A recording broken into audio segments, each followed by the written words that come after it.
Bagaimana keadaan kalian? Nah, perkenalkan, saya adalah Ibu Dewi. Ibu akan mengajar mata pelajaran Biologi kelas 12. Sama-sama, mari kita menyiapkan diri kita. Mari kita menyiapkan buku kita. Sudah siap? Kita akan bersama-sama belajar pelajaran biologi. Nah, sebelum pembelajaran dilakukan, mari kita minta pertolongan kepada Tuhan. Mari kita berdoa. Tuhan Yesus yang baik, terima kasih sudah tolong kami sepanjang hari ini. Saat ini Tuhan, kami akan bersama-sama belajar tentang pelajaran biologi. Tuhan yang kiranya menolong kami supaya boleh mengerti dengan baik, kami boleh belajar dan memahaminya. Ini doa kami ya Tuhan, ampunkan salah dan dosa kami. Dalam nama Tuhan Yesus kami sudah berdoa. Amin. Nah, sebelum memasuki materi pelajaran kita akan bersama-sama membuat kontrak belajar. Aturan belajar kita yang pertama, di pembelajaran biologi, setiap siswa harus hadir atau masuk atau join dalam grup minimal 5 menit sebelum pembelajaran dimulai. Setelah itu, aturan yang kedua, setiap siswa menyediakan 1 buku tulis dan alat tulisnya. Aturan yang ketiga, setiap tugas yang diberikan harus dikumpul sesuai dengan waktunya. Jadi setiap selesai pembelajaran akan ada tugas yang diberikan. Ibu berharap kalian tepat waktu untuk mengumpulkan tugas. Yang keempat, absensi akan dijalankan setelah pembelajaran daring selesai. Sudah mengerti? Nah, sekarang Ibu akan menjelaskan atau menginfokan materi-materi yang akan kita bahas di kelas 12.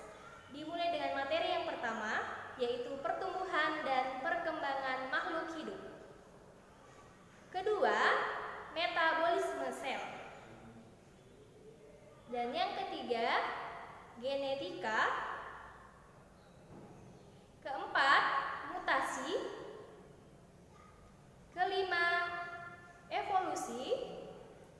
Dan yang terakhir, bioteknologi. Keenam materi ini akan kita bagi dalam 2 semester. Oke anak-anak sekalian, terima kasih sudah bersabar. Sekarang kita akan masuk dalam materi yang pertama, pembelajaran online biologi. Kita akan mulai dengan pertumbuhan dan perkembangan, tapi kita akan mulai dengan lebih spesifik dulu ya. Pertemuan pertama kita kali ini, kita akan membahas pertumbuhan dan perkembangan pada tanaman atau pada tumbuhannya. Namun sebelumnya, Ibu mau sampaikan pembelajaran kita pertemuan pertama kali ini, kita akan bersama-sama mau mencapai indikator pencapaian kita pada pertemuan pertama ini. Jadi supaya kalian lebih terarah mau mengerti bagian yang mana, Ibu akan sampaikan indikator-indikatornya ya. Yang pertama, Ibu berharap kalian bisa membedakan pengertian pertumbuhan dan perkembangan pada makhluk hidup. Kalau kalian sudah bisa membedakan yang mana itu pertumbuhan, yang mana itu perkembangan, Ibu berharap kalian bisa menyimpulkan contoh-contohnya. Pertumbuhan itu bagian apa dan perkembangan itu yang mana. Kemudian setelah itu Ibu ingin menyampaikan faktor-faktor apa saja yang mempengaruhi pertumbuhan dan perkembangan pada makhluk hidup. Jadi, apa yang mempengaruhi makhluk hidup itu bisa bertumbuh dan berkembang, dan apa yang bisa menjadi faktor penghambat pertumbuhan dan perkembangan dari makhluk hidup itu. Nah, yang indikator yang keempat, kita akan membandingkan bersama-sama khususnya untuk pertumbuhan pada tanaman berdasarkan titik tumbuhnya. Jadi tanaman itu atau tumbuhan itu dia bertumbuh tipenya ada pertumbuhan primer dan pertumbuhan sekunder. Kita akan sama-sama belajar bagian itu ya. Jadi 4 poin yang harus kita capai pertumbuhan saat ini. Oke, kita mulai. Pertumbuhan dan perkembangan. Mari melihat ya.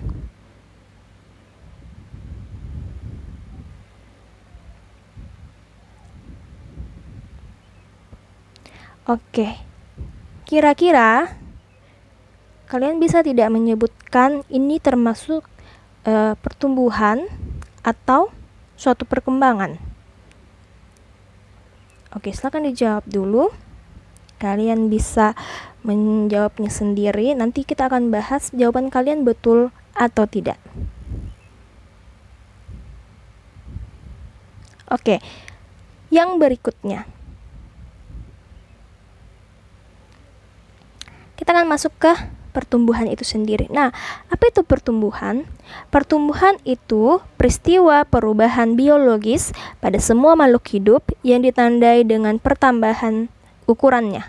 Jadi bertumbuh itu berarti bertambah besar, bertambah banyak, bertambah lebar dari 1, 2, 3, 4 dan seterusnya. Dan bertumbuh itu juga memiliki sifat, yaitu memiliki sifat irreversible. Jadi apa maksudnya itu irreversible? Irreversible itu adalah sifat ketika bertumbuh itu tidak bisa lagi kembali ke bentuk semula. Misalnya kalian ini dari kecil, remaja, dewasa, orang tua, bisa tidak lagi orang tua berubah ukurannya ke anak kecil. Nah, berarti itu yang dimaksud dengan pertumbuhan atau sifat irreversible, tidak bisa kembali ke dalam bentuk semulanya. Jadi pertumbuhan ini dimulai sejak fertilisasi atau sejak perkawinan dimulai, ya. Terbentuk embrio di dalam biji, biji akan berkecambah dan tumbuh menjadi individu yang dewasa. Jadi akan terus bertumbuh seperti itu ya, akan terus bertambah. Kalau dia kembali ke bentuk semula, itu berarti bukan pertumbuhan. Jadi kalian sudah paham kan pertumbuh itu seperti apa? Oke, kita masuk ke perkembangan. Kalau tadi bertumbuh itu berarti pertambahan jumlah, pertambahan berat, pertambahan volume, pertambahan apalagi massa. Tapi kita lihat dulu, perkembangan itu seperti apa ya? Berkembang itu perubahan biologis pada makhluk hidup ditandai dengan perubahan sifat atau tidak dapat diukur. Jadi sifat itu tidak bisa diukur. Kemudian pada tumbuhan ditandai dengan kemampuan tumbuhannya menghasilkan gamet, bunga, dan buah. Nah, perkembangan secara kesimpulan atau secara singkat, perkembangan itu adalah proses pematangan tumbuhan. Jadi dia bisa menghasilkan bunga, kemudian dia bisa menghasilkan buah. Jadi perkembangan itu tidak bersama jalannya pertumbuhan. Kalau tadi bertumbuh itu dia dimulai dari mana? Mulai dari embrio hingga ke dewasa. Tapi kalau pertumbuhan dia mulai di mana? Dia mulai pada saat masa pematangan. Jadi ketika tiba masa subur, jadi di situ mulai berkembang. Oke, sudah bisa paham? Kalian sudah bisa menyimpulkan sendiri ya dengan kata-kata kalian, berkembang itu apa, bertumbuh itu apa. Ibu harap kalian boleh mencatat bagian-bagian penting mengenai pertumbuhan dan perkembangan. Kalian bisa mengambil waktu setelah presentasi ini berlangsung, kalian bisa mengambil waktu untuk mencatat poin-poin penting yang menurut kalian harus masuk di catatan kalian. Oke, terima kasih. Kita lanjut lagi ya. Nah, kita lanjut ke faktor-faktor yang mempengaruhi pertumbuhan dan perkembangan. Yang ada dua faktor. Yang pertama itu faktor luar dan faktor dalam. Kalau faktor luar, kita bisa berbicara tentang apa yang diberikan oleh tumbuhan itu sendiri. Otomatis pasti ada nutrisi. makanan ya, makanan dari luar tubuh tumbuhan. Kemudian ada faktor lingkungan seperti cahaya matahari, udara, air. Ya, bagian itu semua yang didapat tumbuhan dari faktor luarnya. Kemudian faktor dalam apa saja? Faktor dalam bisa secara genetik tumbuhan itu sendiri. Kemudian faktor dalam lagi adalah hormon yang dimiliki oleh tumbuhan itu. Jadi ada 4 hormon yang dimiliki oleh tumbuhan. Yang pertama itu auksin, sitokinin, asam absitat, giberelin, dan gas etilen. Sepertinya ini 5 ya. Iya, ada 5 hormon tumbuhan yang dimiliki. Kita akan bersama-sama menjelaskan secara singkat apa-apa saja itu hormon-hormonnya. Nah, kita bahas dulu nutrisi. Nutrisi itu sama dengan makanan untuk manusia ya, untuk tumbuhan. Kalau kita pasti memerlukan makanan. Kalau tumbuhan itu memerlukan nutrisi. Nah, nutrisi yang dibutuhkan oleh tumbuhan itu ada jumlahnya yang berbeda ya. Ada yang makro dan ada yang mikro. Kalau dia makro itu berarti dalam jumlah yang banyak atau besar. Kalau mikro, tumbuhan hanya memperoleh atau hanya makan atau hanya memerlukan sedikit saja nutrisi di situ. Kemudian bagaimana apa yang akan terjadi pada tumbuhan ketika dia kekurangan unsur nutrisi ini?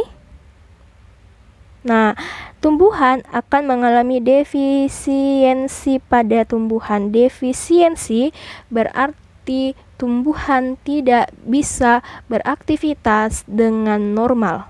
Misalnya, tumbuhan bisa menjadi kering. Tumbuhan tidak menghasilkan buah yang baik. Tumbuhan lambat berbunga, lambat berbuah. Ya, itu semua adalah unsur kekurangan nutrisi. Kemudian faktor luar berikutnya adalah lingkungan. Seperti yang Ibu bilang tadi, lingkungan itu ada air, cahaya, kelembapan, suhu. Oke, kalian boleh mencatat bagian ini setelah presentasi ini selesai. Ibu berharap kalian boleh dengan taat mengerjakannya. Oke, kita masuk ke faktor dalam. Yang pertama adalah genetiknya, yang kedua adalah hormonnya. Ibu bahas secara singkat saja ya untuk hormon. Yang pertama itu adalah hormon auksin. Dia terdapat di ujung akar dan batang, kemudian dia berperan dalam pertumbuhan akar dan batang memanjang ya, tapi dia tidak bisa terkena sinar matahari. Jadi ketika dia terkena sinar matahari, dia akan rusak. Rusaknya itu akan mengakibatkan tanaman atau tumbuhan tumbuh ke arah matahari. Jadi kalian boleh mencari nanti gambarnya seperti apa, silakan. Kemudian giberelin. Giberelin ini membantu proses pembuahan ya, pembuahan secara partenogenesis. Kemudian sitokinin. Sitokinin ini membantu tanaman dalam pembelahan sel. Setiap bagian tubuh tanaman itu pasti memiliki hormon sitokinin yang membantu pembelahan selnya. Kemudian gas etilen. Gas etilen ini berfungsi untuk pematangan buah. Kemudian asam absitat. Asam absitat ini mempengaruhi masa dormansi. Masa dormansi itu adalah peristirahatan pada tanaman.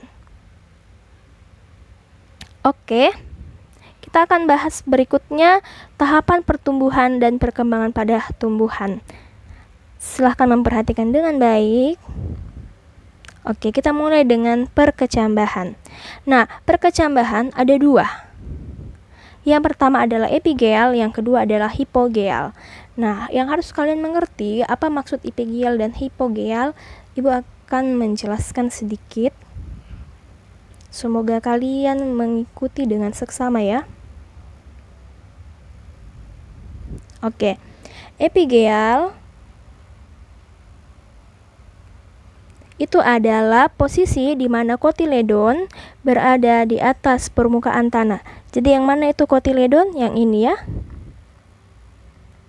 Nah, dia bertumbuh melewati tanah. Yang mana itu batas tanah? Yang ini.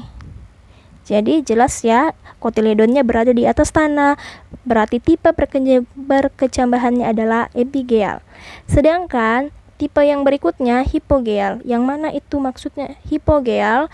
Ketika kotiledonnya berada di dalam tanah atau di bawah. Karena hipo itu berarti di bawah, epi itu berarti di atas. Kalau dia kotiledonnya, kita lihat ya, ini kotiledon. Kan kotiledonnya berada di dalam tanah, berarti dia hipogeal. Jadi ini garis tanahnya. Berbeda ya, jelas sekali berbeda. Ini dan ini. Oke, kalian bisa menyusun kalimat kalian sendiri dengan lebih ringan. Kalau kalian merasa tadi yang Ibu sampaikan agak sedikit rumit buat kalian, kalian bisa menyimpulkan sendiri. Jadi Ibu berharap tipe perkecambahan kalian sudah mengerti. Oke, kita lanjut berikutnya. Slide berikutnya.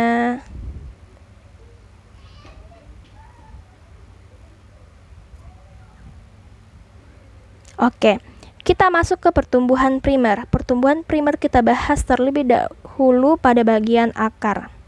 Karena ada juga pada bagian batang. Oke, pertumbuhan primer itu adalah pertumbuhan memanjang. Bisa memanjang akar, bisa memanjang batang ya. Atau kalau kita pada manusia itu pertumbuhan tinggi, itu namanya pertumbuhan primer. Nah, sekarang Ibu akan jelaskan di dalam pertumbuhan primer pada tanaman. Pertumbuhan primer pada tanaman ada 3 daerah ya yang berperan. Ada daerah diferensiasi. Daerah diferensiasi ini berarti yang ini ya. Daerah diferensiasi itu berarti di mana jaringan-jaringan yang ada di akar itu tidak akan kembali lagi ke jaringan asalnya. Atau diferensiasi itu sama dengan terspesialisasi. Jadi spesial, dia berubah jadi epidermis, jadi korteks, jadi dia tidak bisa lagi kembali ke bentuk asalnya. Sedangkan daerah berikutnya ada daerah perpanjangan sel. Jadi di bagian ini selnya akan bertumbuh memanjang atau bertambah panjang atau bertambah tinggi. Kalau batang itu kita pakai bahasanya tinggi ya. Kalau akar itu kita pakai bahasanya semakin panjang.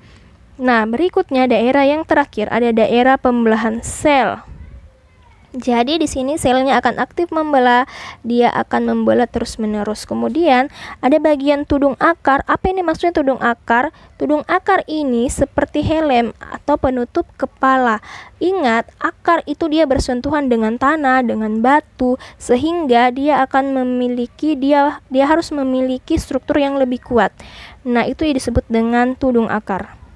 Oke, Ibu berharap kalian mengerti. Kalian boleh memindahkan gambar ini, boleh menggambar dengan sederhana. Yang penting kalian tahu 3 daerah dan bagian tudung akar ini.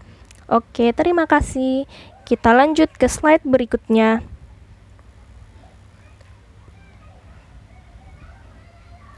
Oke, pertumbuhan sekunder. Pertumbuhan primer pada batang. Nah, pada batang hampir sama dengan akar, ada zona pembelahan, ada perpanjangan diferensiasi dan jaringan permanen. Ya, kalian bisa membaca di buku cetak ya. Oke, pertumbuhan sekunder. Pertumbuhan sekunder itu adalah aktivitas jaringan kambium yang bersifat meristematik. Titik tumbuh sekunder yaitu kambium atau garis tengah atau lingkaran tahun. Dia bisa menghasilkan pertumbuhan yang membesar. Oke, jadi pertumbuhan primer itu adalah pertumbuhan melebar. Ya, melebar ke samping ya, bukan melebar ke atas. Kalau ke atas itu berarti pertumbuhan tinggi atau pertumbuhan primer. Kalau pertumbuhan sekunder itu pertumbuhan ke samping atau pertumbuhan melebar. Kalau diibaratkan dengan manusia, pertumbuhan sekunder itu adalah pertumbuhan bertambah gemuk. Oke, kalau tumbuhan kan tidak gemuk kan, tapi dia melebar. Itu adalah pertumbuhan sekunder. Oke deh, aktivitas pertumbuhan sekunder itu dipengaruhi oleh adanya aktivitas floem. Floem itu yang di bagian luar. Aktivitas floem. Nah, ini dia. Dan aktivitas xilem. Oke, atau bagian dalam. Nah, aktivitas floem dan xilem ini akan membentuk kambium. Nah, kambium ini adalah garis tengah dari tumbuhan itu sendiri. Jadi, kalau kita mau mengukur umur tanaman atau umur pohon, umur tumbuhan, itu bisa dilihat dari jumlah lingkaran batangnya. Satu lingkaran itu berjumlah 1 tahun, ya, umurnya 1 tahun. Jadi kalau ada 10 lingkaran itu berarti tanaman itu berumur 10 tahun. Oke, kalian bisa mengerti? Ibu berharap dengan pembelajaran online ini tidak mengurangi pemahaman kalian, tapi kalian boleh terus mengerti dan kalian boleh nyaman belajar. Oke, sampai di sini dulu pembelajaran kita. Untuk materi pertumbuhan dan perkembangan pada tumbuhan. Ibu berharap kalian bisa dengan semangat terus belajar, ya. Bukan hanya pertemuan pertama, kalian boleh hadir, tapi pertemuan-pertemuan berikutnya juga. Terima kasih untuk anak-anak semua yang terus setia dan semangat untuk mengikuti pembelajaran biologi hari ini. Terima kasih buat partisipasinya. Kiranya kita semua sehat dan ingat tetap jaga kesehatan. Ingat tugasnya dan ingat kita akan bertemu ke pembelajaran berikutnya. Sampai jumpa. Sebelumnya, mari menyiapkan diri kita mau berdoa. Kita berdoa. Tuhan Yesus yang baik, terima kasih Tuhan sudah tolong kami boleh belajar bersama-sama. Walaupun secara daring, kami percaya Tuhan yang akan tolong kami supaya boleh mengerti dengan baik. Kami serahkan hari-hari kami berikutnya, Tuhan yang kiranya jaga kami. Terima kasih Tuhan Yesus. Amin.